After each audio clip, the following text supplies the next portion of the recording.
За 3 години граѓаните во земјава потрошиле речиси 20 милиони евра за ПСР тестови во време на ковид пандемијата, утврди Државниот завод за ревизија при чешлањето на сметките на Фондот за здравство. Ревизорите изразиле големи резерви за вистинитоста на финансиските извештаи на Фондот за 2021 година, напоменувајќи при тоа дека и во однос на препораките дадени во извештајот за 2020 година, само 3 од нив се во тек на спроведување, 3 се делумно спроведени и 9 препораки воопшто не се спроведени. Во ревизорскиот извештај се наведува и дека не е ажурирана листата на лекови кои паѓаат на товар на фондот, како и тоа дека во 2021 година е реализиран значајно помал обем на услуги од договорениот надоместок, поради што 106 од вкупно 116 здравствени установи имаат добиено статус на неодржливи. Ревизорите забележале исплата на боледување кај оние кои веќе земале плати.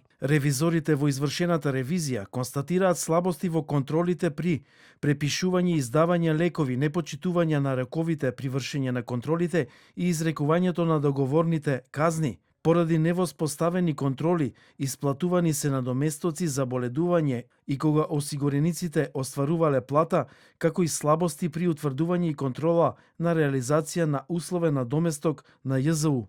Ревизијата покажа и дека во Фондот за здравство е застарена и амортизирана серверската структура и дека има недостиг на IT кадар и стратегија, што пак се потврди деновиве со хакерскиот напад врз сајтот на Фондот.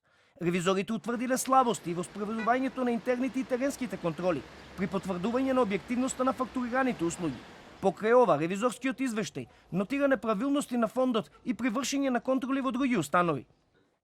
Во делот на вршење на контролите во јавните и приватните здравствени установи и изрекувањето на договорните казни, утврдивме непочитување на роковите за постапување при одлучување по доставените записници и извештаи од спроведени контроли, каде се констатирани неправилности.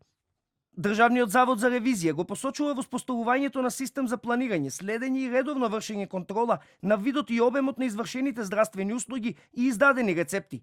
Дел од препораките се и доуредување на постапката и воспоставување контроли при исплата на надоместоци за боледување и зајакнување на контролите кај условниот надоместок.